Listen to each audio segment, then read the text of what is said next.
Hello friends. चलिए आज देखते हैं कि एक कॉर्पोरेट नेटवर्क में क्या क्या नेसेसरी आइटम्स होता है। एक कॉर्पोरेट नेटवर्क को बनाने के लिए क्या क्या ज़रूरत पड़ेगा। सबसे पहले एक नेटवर्क रैक का इम्पोर्टेंस है कि नेटवर्क रैक क्यों ज़रूरत पड़ता है, ये सबको मालूम है। एक रैक चाहिए जिसमें हम लोग अकॉर्डिंगली सारा मटेरियल्स रखेंगे, जिसमें मेरा स्विच होगा, राउटर होगा, फिर उस हिसाब से फायरवॉल होगा, फिर उसके ऊपर आईएसपी के थ्रू आया हुआ दो अ, दो आईएसपी या जितना मल्टीपल आप आईएसपी यूज़ करना चाहें उस हिसाब से हम लोग यूज़ करते हैं। ये एक कॉर्पोरेट नेटवर्क का सेटअप होता है। ये सिर्फ जो यहाँ पे हम लोगों ने दिखाया हुआ है। इसके बाद यदि आपको सर्वर्स चाहिए तो आप अपने नेटवर्क में या तो यहाँ से डीएमजी सेक्शन बनाइए और अपने सर्वर्स को इसमें इंस्टॉल कर लीजिए।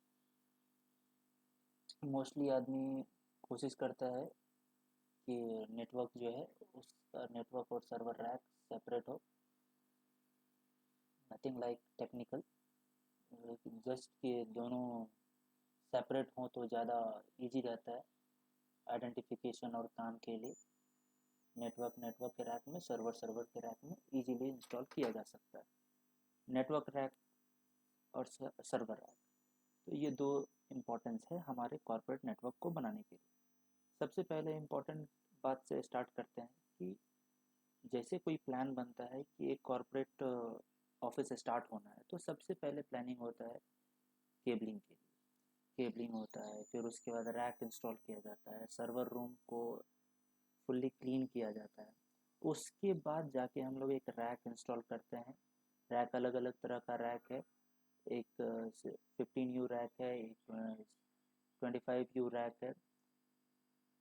उसी तरह जब ये सारा रैक पोजीशनिंग अच्छे से हो जाता है तब फिर डिसीजन का टाइम आता है कि हम लोग कौन सा स्विच, कौन सा राउटर, कौन सा फायरवॉल। तो उसी तरह जैसे सिस्को का सारा मटेरियल्स आता है, पोलो अल्टो का आता है, जूनिपर का आता है, चेक पॉइंट का फायरवॉल आता है, सोफोस का फायरवॉल आता है, F5 का लोड बैलेंसर आता है। एक ऑफिस में बहुत सारा रिक्वायरमेंट होता है। इसीलिए सबसे पहले हम लोग देखेंगे कि जब हम लोग बात कर रहे हैं ना एक कॉर्पोरेट नेटवर्क का, तो हमने यहाँ पे सब कुछ दिखा रखा है कि एक कंपनी को क्या क्या चाहिए। स्विच चाहिए, यहाँ से आते हैं देखते हैं, एक आईएसपी चाहिए, राउटर आएगा आईएसपी का, तुमको वैन स्विच चाहिए होगा, फायरवॉल चाहिए होगा, कोर स्विच चाहिए होगा, डिस्ट्रीब्यूशन स्विच चाहिए, एक्सेस स्विच चाहिए, वाईफाई चाहिए। इन सब चीज़ को कनेक्टिविटी करने के लिए एक इंजीनियर भी चाहिए। इंजीनियर चाहिए जो इन सब चीज़ को समझे और आपके लिए ये करके दे। उसी चीज़ को डिटेल में समझते हैं कि कब क्या हम लोग को नेसेसरी आइटम्स है जो कि हम लोग को ज़रूरत पड़ने वाला है। ठीक है।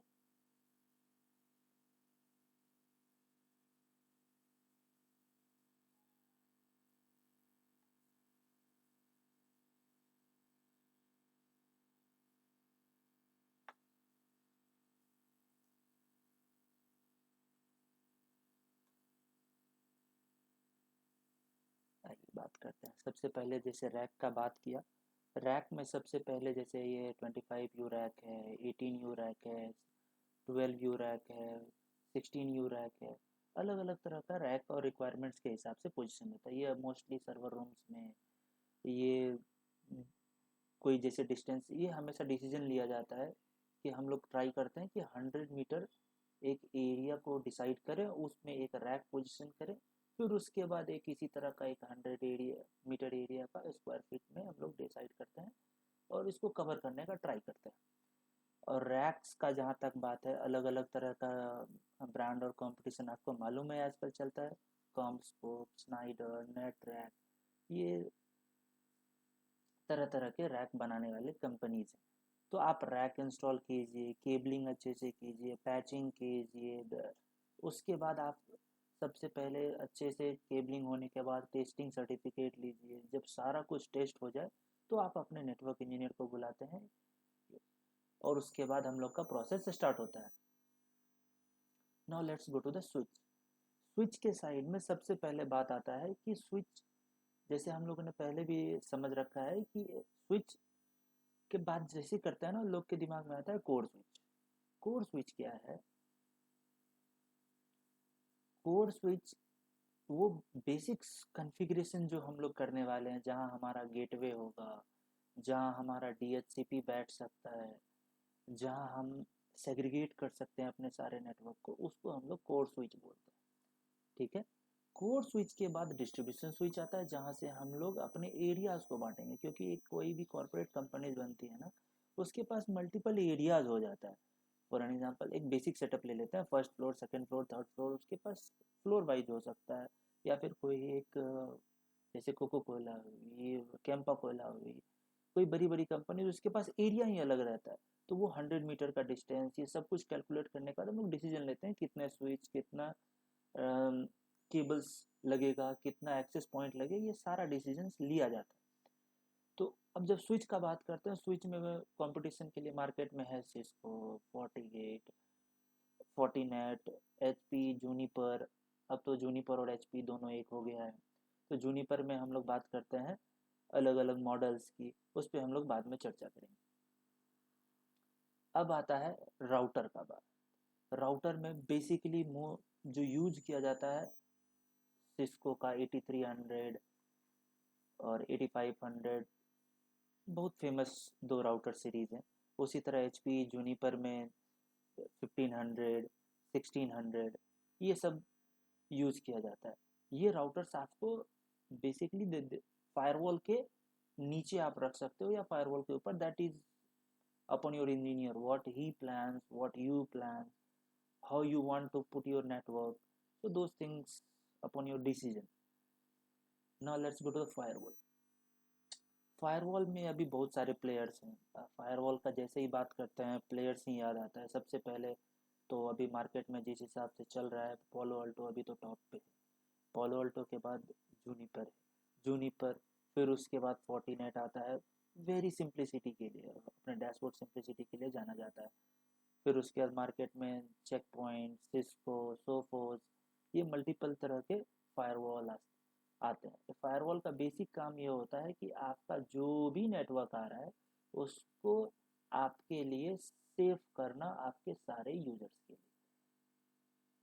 तो आप कोई भी फायरवॉल चूज कर सकते हो। I prefer this Fortinet because of simplicity, nothing more technical. अब बात करते हैं एक्सेस पॉइंट का। जो हम लोग सारा नेटवर्क सेटअप किए विदाउट यूजर को एक्सेस दिए हुए, कैसे हम लोग जस्टिफाई कर सकते हैं अपने नेटवर्क को? हमेशा कहा जाता है कि LAN network is safe, but LAN network आप कितना दोगे? Nowadays, no one wants like a cable to be connected to their laptop and they want to work. They don't want like that. So simple way, everyone wants nowadays Wi-Fi. So the players, big players are Cisco, Aruba, Fortinet. You can use any models of their brand and they will serve you good. Mm, Now let's understand how the architecture from that time, what I am talking is this. First of all, we should understand कि चलिए बात करते हैं कि ISP जो है ना, ISP, देखिए हम लोगों ने दो आईएसपी यूज़ किया है। एक सिंपल आर्किटेक्चर है जिसमें हम लोगों ने दो आईएसपी यूज़ किया है। ये आपका कुछ भी हो सकता है, एयरटेल रखो, जियो रखो, टाटा रखो, एक्ट रखो, that's upon your brand value and what is your requirement. उसी तरह इन सब चीज़ जो भी आप चूज़ करोगे, वो आपको एक पब्लिक राउटर देगा। वो उसको हम लोग नॉर्मल सी एज राउटर बोल लो, नॉर्मली बोलने का तरीका है, बट आप ऐसे समझो कि जो भी आप चूज़ करोगे वो आपको एक राउटर देगा। उस पर वो सिंपल सा, ऐसा मान लो कि एक राउटर दिया, वो एक केबल देगा जिससे आपका इंटरनेट आ रहा है, और एक आउटपुट आपको लगा के दे देगा कि भाई आप अपने इन नेटवर्क इन्वायरमेंट में लेके जा सकते हो। उसी तरह सेम ये आईएसपी भी यही करेगी, एक लेआउट दे देगी आपको, और यहाँ से आप अपने नेटवर्क इन्वायरमेंट में लेके जाओ। फिर आपके ऊपर से आपका कॉन्फ़िगरेशन डिपेंड करता है कि आप क्या कॉन्फ़िगर कर रहे हो। तो वो ये वही केबल है जो वो आईएसपी वाले दे के गए।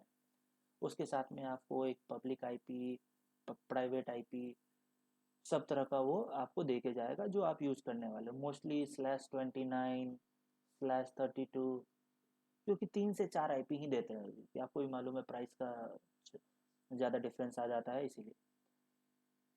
तो अभी जैसे कि मेराकी हम लोग यूज़ कर रहे हैं यहाँ पे एक एग्जांपल में, तो ये मेराकी के लिए क्या होता है ना, मेराकी के लिए आपको हमेशा 3 चाहिए होता है, आपको 3 आईपी चाहिए।